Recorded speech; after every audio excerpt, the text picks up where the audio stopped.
Clint Eastwood was standing in a dusty Spanish town outside Madrid, wearing a poncho he'd brought from a local shop, a hat from Santa Monica, and black jeans from Hollywood Boulevard.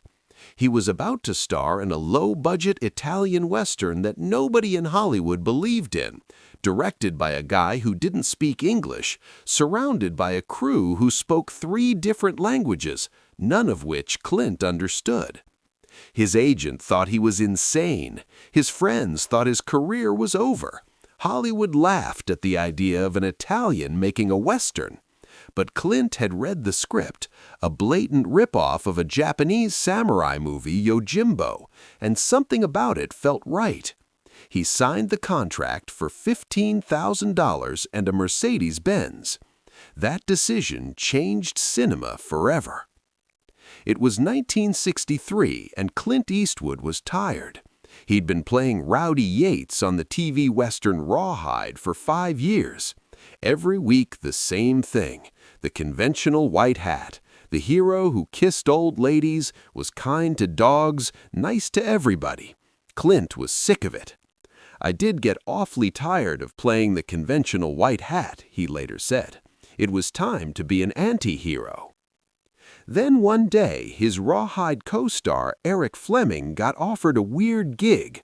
An Italian director named Sergio Leone wanted to make a Western in Spain.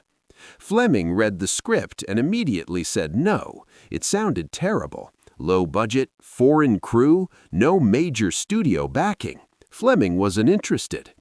But another actor, Richard Harrison, had worked with Leone before.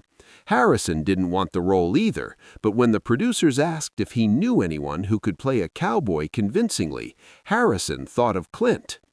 "Maybe my greatest contribution to cinema was not doing A Fistful of Dollars and recommending Clint for the part." When the offer came to Clint, it looked insane on paper. The budget was $200,000. That's nothing, even for 1963. The director, Sergio Leone, had only made one other film. The script was called Per un pugno di dollari, which translated to For a Fistful of Dollars. It would be shot entirely in Spain, with an Italian and Spanish crew. Oh, and one more thing, it was basically a stolen story. The script was an unauthorized remake of Akira Kurosawa's samurai film Yojimbo. No permissions, no rights, just an Italian director ripping off a Japanese classic and setting it in the American West. Clint had actually seen Yojimbo. He remembered sitting in a theater thinking, this would make a great Western if someone had the nerve to do it. And now, here it was, this crazy Italian offering him exactly that. The money was terrible, $15,000 for 11 weeks of work. But there was a bonus, a Mercedes-Benz upon completion. Clint thought about it. Rawhide paid well, but it was killing his soul creatively. This movie, as insane as it sounded, might be a chance to do something different. He said yes. Hollywood thought he'd lost his mind. TV actors didn't go to Europe to make cheap knockoff westerns with unknown foreign directors. That was career suicide. But Clint didn't care. He needed to escape the Rawhide image, and this seemed like the way to do it. When Clint arrived in Spain, he realized just how crazy this whole thing was. The production was chaos. Leone didn't speak a word of English. Clint didn't speak Italian or Spanish. The crew was a mix of Italians, Spaniards, and Germans, all speaking different languages. Communication happened through Benito Stefanelli, Clint's stuntman, who spoke enough English and Italian to translate, but even then it was rough. Leone would gesture wildly, trying to explain what he wanted, and Clint would nod and hope he understood.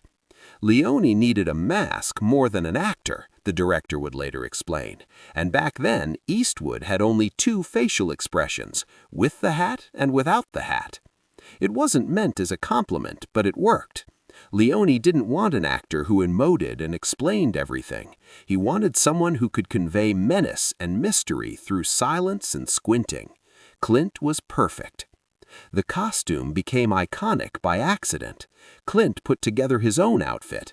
The black jeans came from a shop on Hollywood Boulevard, the hat from a place in Santa Monica, the cigars, which became the character's signature, from a shop in Beverly Hills, and the poncho, the most recognizable piece, Clint bought in a local Spanish shop. Leone loved it. He insisted Clint smoke cigars constantly, even though Clint wasn't a smoker. "It's essential," Leone said through the translator. So Clint smoked. The production was bare bones, no fancy trailers, no catering. When Clint needed to use the bathroom, he went behind the rocks. The whole thing felt like a student film with delusions of grandeur. But something was happening. Leone had a vision. He was doing things with the camera that Hollywood westerns didn't do. Extreme close-ups on sweating faces, wide panoramic shots of empty desert, long, silent standoffs where nobody said a word for minutes. The score, by a then unknown composer named Ennio Morricone, was unlike anything Clint had ever heard. Whistling, whip cracks, electric guitars.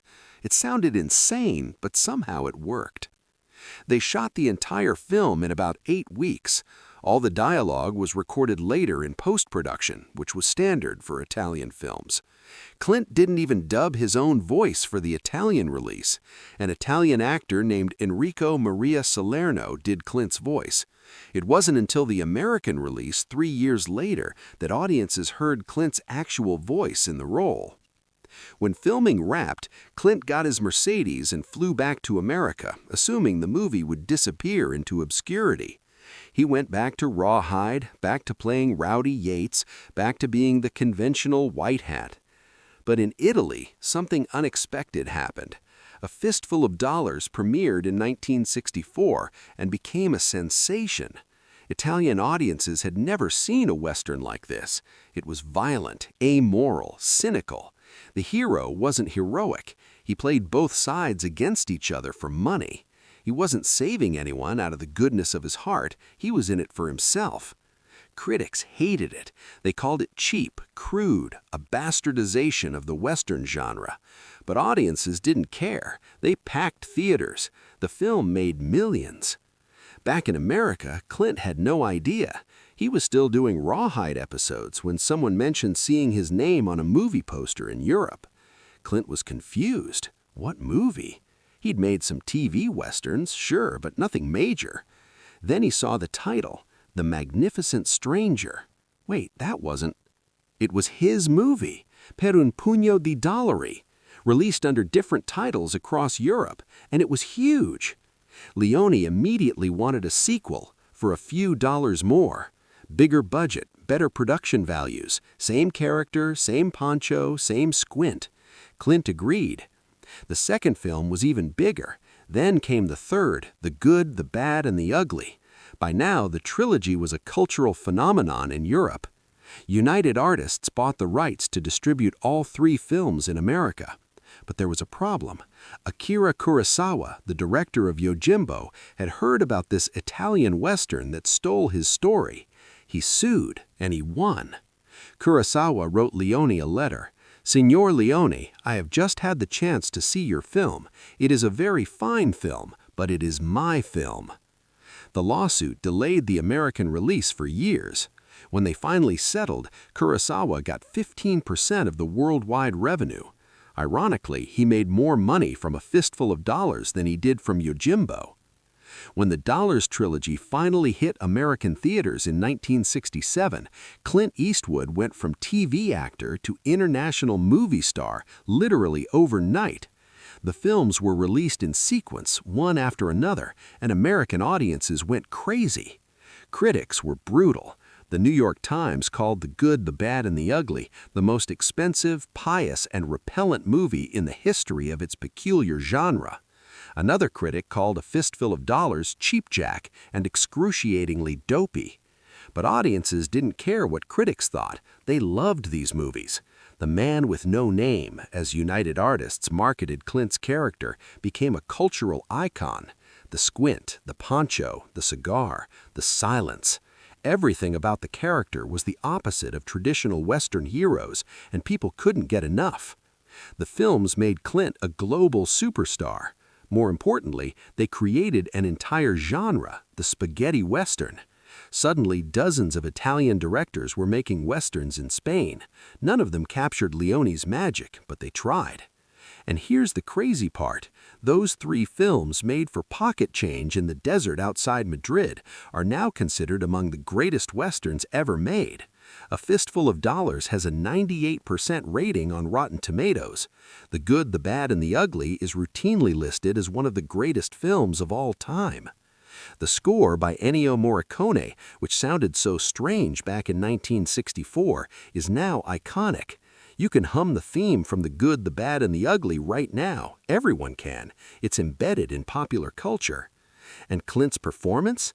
Critics who initially dismissed his wooden acting eventually came around. That minimalist style, the way he could convey everything with a look, became his trademark. It influenced generations of actors. Think about it. If Clint had listened to his agent, if he'd been too proud to take $15,000 for an Italian ripoff western, if Eric Fleming had said yes instead of no, cinema would be completely different. There'd be no spaghetti western genre, no Ennio Morricone scores, no Man with No Name, maybe no Clint Eastwood superstardom, no Dirty Harry, no Unforgiven. The entire trajectory of action cinema would have changed. All because one TV actor was willing to take a risk on a crazy Italian director, a stolen script, and a $200,000 production in the Spanish desert. Sergio Leone, who Hollywood had never heard of, became one of the most influential directors in cinema history. His visual style influenced everyone from Sam Peckinpah to Quentin Tarantino. Once Upon a Time in the West, his follow-up to the Dollars trilogy, is considered a masterpiece. And that $15,000 Clint was paid? When the trilogy became a phenomenon, the sequels paid significantly more. But that first film, the one everyone said would fail, bought Clint his freedom from rawhide and launched him into the stratosphere. Years later, in interviews, Clint would talk about A Fistful of Dollars with fondness, not because it was comfortable or easy, it wasn't, but because it taught him something important. I learned, he said, that sometimes the best opportunities come disguised as terrible ideas. Nobody believed in a low-budget Italian Western filmed in Spain with a director who didn't speak English. Nobody thought stealing a Japanese samurai film and setting it in Mexico would work. Nobody gave it a chance, except the one guy who mattered. The guy in the poncho with the squint and the cigar. The guy who became the Man with No Name and changed westerns forever. If this story inspired you, hit subscribe. Share it with someone who needs to hear that sometimes the craziest opportunities are the best ones. Have you ever taken a risk everyone thought was stupid that ended up changing your life? Let us know in the comments and ring that bell for more stories about the legends who bet on themselves when nobody else would.